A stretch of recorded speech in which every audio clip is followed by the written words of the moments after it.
Hi there, this is Shauna from the Foiled Fox, and thank you so much for joining me today. Today I'm going to be making a card that will create a wonderful circlet of flowers, and it's using a penny black die. You can see here are two examples. I'm going to be demonstrating the one on the left. So we're going to start out with a die that creates an A2 panel, the penny black floral arrangement die, and the Altenew watercolor frames, and we're going to be using that round stamp. So first I'm going to take a piece of antique gray Nina cardstock, and I'm going to cut a panel, put it in the MISTI. Then I took that round stamp from the Altenew watercolor frames, and I positioned it where it was in the center mostly, but it was slightly to the right and slightly higher. And I'm stamping it several times using Lawn Fawn Yeti white pigment ink. I want to get a really nice impression. And then once that's done, I'm going to set that aside, and I'm going to cut out two of these Circlet of Flowers. And I cut it out of the Tim Holtz watercolor paper because it's a little bit thicker, and you can see from the impression that it makes and the cut that it makes is that it gives the petals, it embosses the petal into the flower, and then also the veining for the leaves. So I'm going to paint this today using distress stains, and I have the list up above. But don't worry, you don't need to rush to write it down. You can always go to our blog and check out our complete supply list, and it'll be there. So I'm going to start out with moistening the flowers, the big flower, with some clean water, and then adding some worn lipstick. You of course can use any watercolors you would like, but I'm using the distress stains today. Then I'm going to be using some picked raspberry as my middle color, and then the darkest color is the festive berries.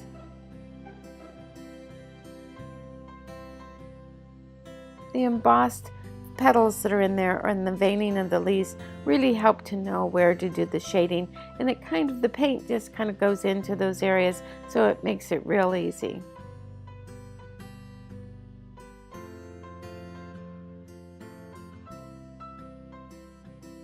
I'm just adding bits of paint.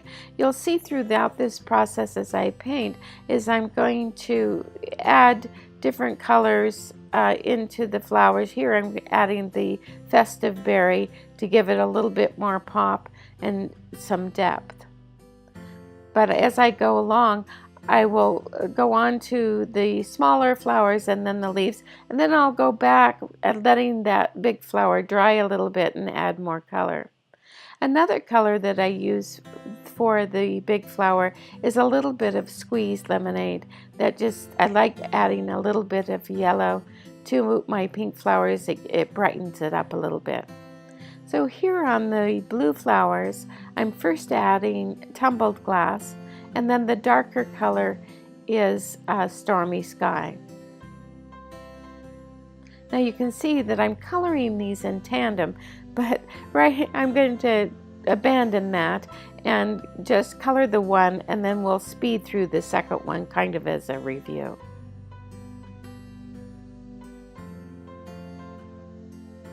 Again, they have the embossed sections of the petals for the blue, and so it kind of just goes there and creates its own shadow.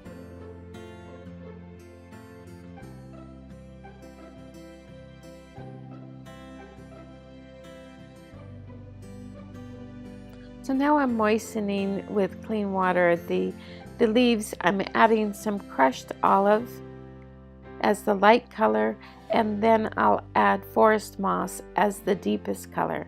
I will add a little bit of that stormy sky, believe it or not. I like the blue a little bit in the leaves, and then also some mowed lawn. And I'll go ahead and paint all of these leaves the same.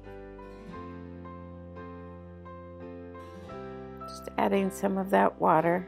I had a little bit of green on my light green on my brush, but that was going to work out just fine. And then I'll add the dark forest moss. You can see that I'm using just little bits of paint, and once in a while I need to add a little bit more of the stain onto my acrylic board there, but it does require very little paint. Now, what many of you probably know is the distress stains. You can see that I'm using them in a dauber bottle. That they have discontinued the dauber bottles, but they have the exact same stain in a spray. So if you like the dauber bottles like I do, then don't throw them out. When you have to replenish your supply of that color, just buy the spray and then pour it into your dauber bottle. There are, if you get rid of those or you need another dauber bottle, you can buy the empties. We do have them on our website.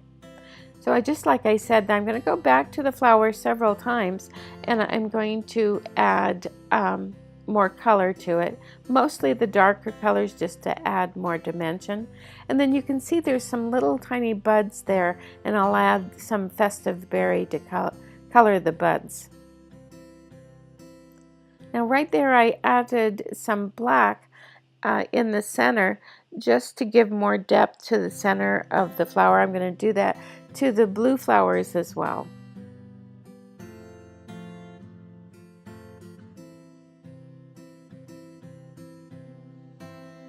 Just touching up the leaves, adding just a little bit more of that crushed olive to give it more contrast. So here is the second one that I began to color and then abandoned that for a moment. I'm going to do exactly what I did for the other one, but I am going to speed through this. This will be just kind of as a review.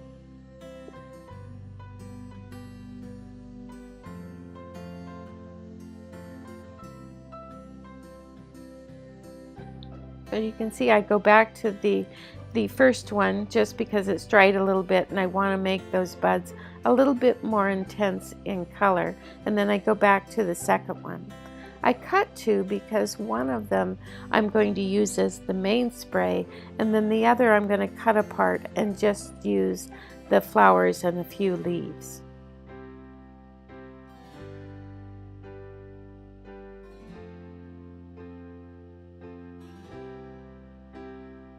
So here's the crushed olive, just like I did before, and then I'm actually added a little bit of the mowed lawn, and then I'll add in some of the forest moss, the dark color. I really like the forest moss as the shadow color. It really gives a lot of depth to the leaf.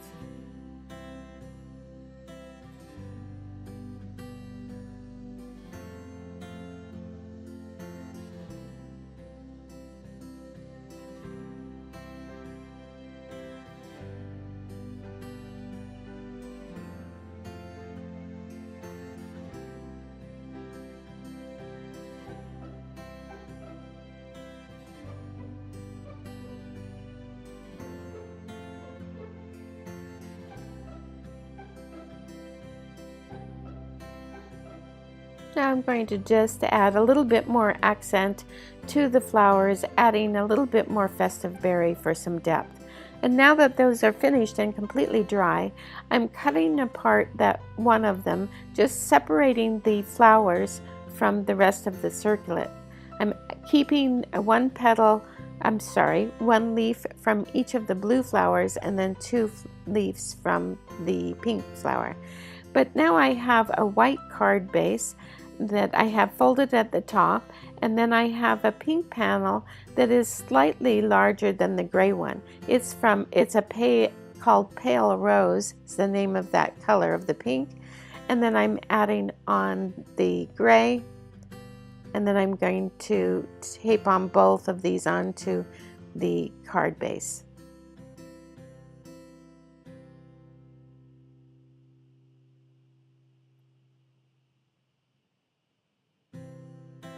Now that's all in position, so we can go on to the flowers.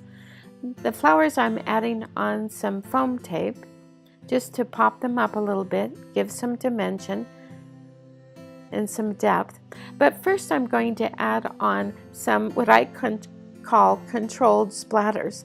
There is a stamp set from Concord & Ninth called Brushed Blossoms that has a few stamps in here that have some groupings of kind of simulated splatters. I love these stamps because when you want to have kind of controlled splatters, you want to know exactly where they're going to end up, then these work out great.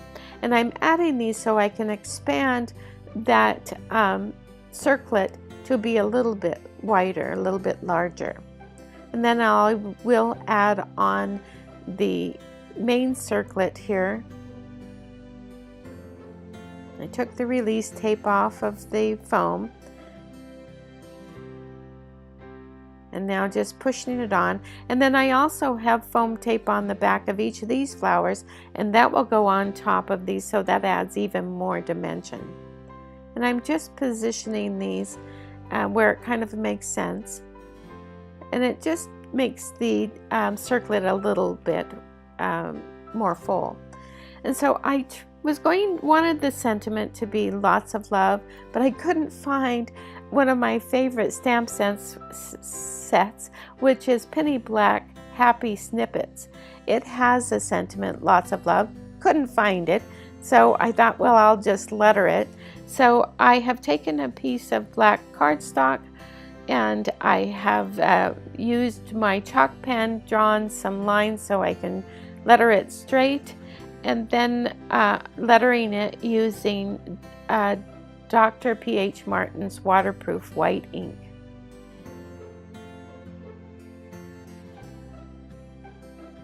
And we're going to let that dry, and as soon as that is dry, then I'll go ahead and erase the chalk lines I made. Those chalk lines I made with a chalk pencil. Love that pencil, can't do without it. It's great for making some guidelines on dark surfaces. Erased it with a Suma Grip eraser, which is specially designed for dark surfaces. You can see it's actually a black eraser.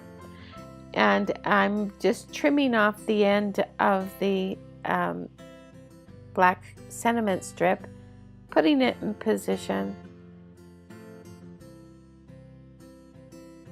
And then I'll trim off the excess on the side.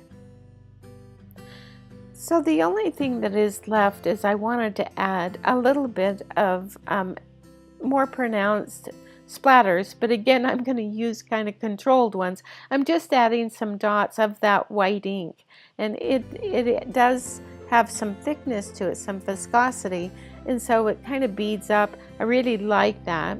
I'm using a Starbucks coffee stirrer. I don't drink coffee, but I do drink a lot of hot chocolate from there, and I always keep the stirrers because they're so handy for so many things. So here is the completed card, and then I'll show you again the one that I did earlier with the dark background. I colored that one with Copic markers so you can see either one works. I later, which you don't see here, add a few little dots into the center of the flowers with a little bit of some enamel dots. I want to thank you so much for joining me today. I hope you enjoyed it. If you did, please give us a thumbs up, and if you haven't already, please subscribe. Pop over to our blog for a complete supply list. The link's down below. Thanks so much. See you next time.